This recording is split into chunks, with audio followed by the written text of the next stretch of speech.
Happy New Year, everyone! Ilang oras na lang. Tapos na yung 2023. 2024 na, guys. Kain. Kahit kulang. Ulam ko is pritong talong, pipino, tsaka merong kamatis. At tsaka isasawsaw natin sa toyo na may lemon. Ito na yung hello, everyone! Happy New Year! Bukas pa pala New Year. Pero matatapos na yung 2023, guys. 2024 na. Kain tayo, guys. Ito na yung handa ko sa New Year ko.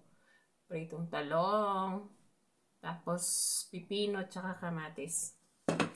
At tsaka isasawsaw natin sa toyo na may lemon. Kain tayo, guys. Sila ang sarap-sarap ng mga handa nila. Ako ito lang makayanan ko. Tsaka, paano ka naman kakain? Paano ka naman maghahanda? Ikaw lang naman mag-isa. Bawi-bawi na lang pagka makauwi, guys. No? Kaya, kain tayo. Tiis-tiis lang. Nakatiis na ng ilang taon.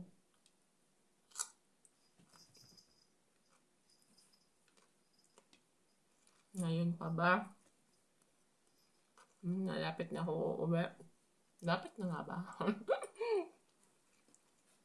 Sana nga.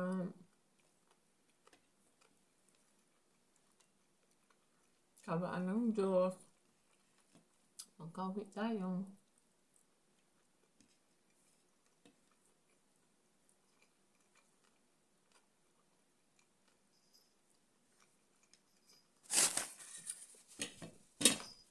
Daming mantika. Ihas me. Nahabol na yung langaw.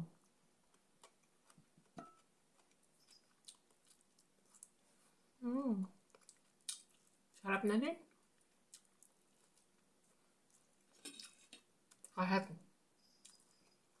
walang adobong baboy, walang salad, walang spaghetti.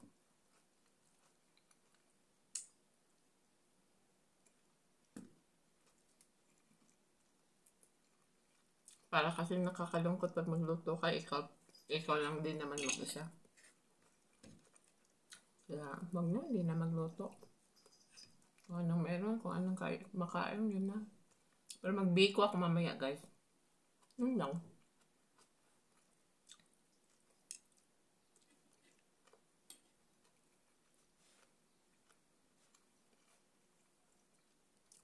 Sana,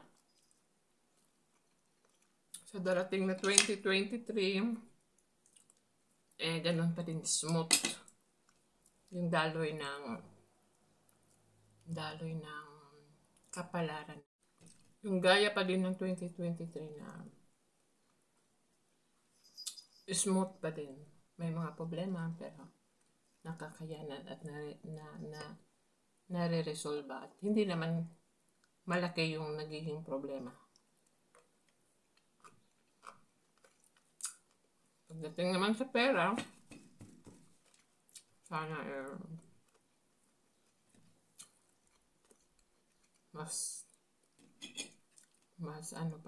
abundance pa, di ba?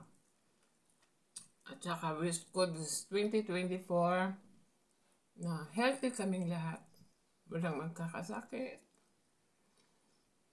Kasi mahirap pag nagkakasakit yung pamilya, di ba? Yung mama ko, healthy pa din. I-guide pa din ni Lord. Saka yung mga apo ko, mga anak ko, na sana healthy sila. Wala naman akong ibang iling pa. Sana maging okay silang lahat sa Pinas at magiging okay din ako dito.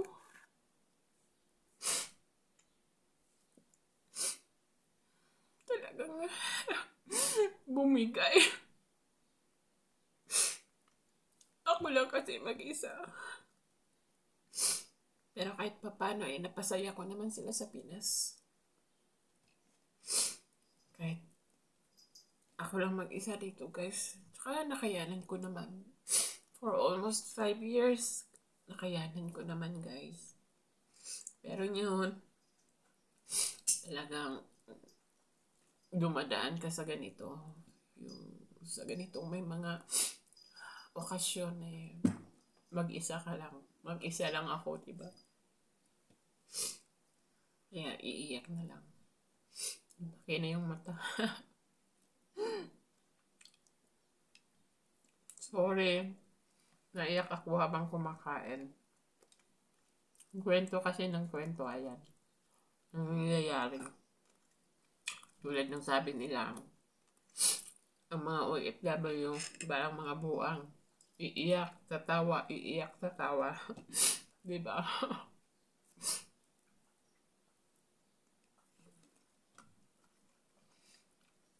Pero tapos ito, wala na. Pag makausap mo ng pamilya mo, wala na, happy na naman ulit. Ako. Bakit ba ako umiyak?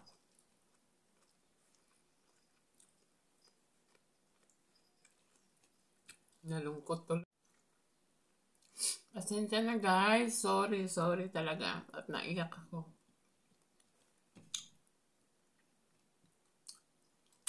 Nag-OA. Hindi OA yung totoo yung nararamdaman ko ngayon. Pagka ganito may okasyon talaga. Tapos ikaw lang mag-isa. Tapos nakikita mo yung pamilya mo naghahanda. Tapos pag malapit na yung kainan, magsisend sila ng picture sa'yo. Yun, kakalungkot na naman. Pero, okay lang. Importante ang masaya sila. Swerte sila sa 2023.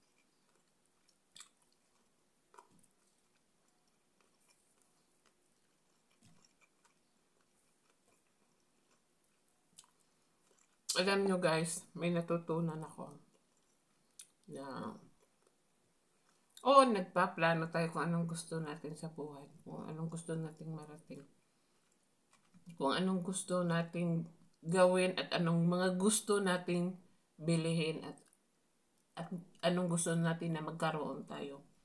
Pero yung natutunan ko last year is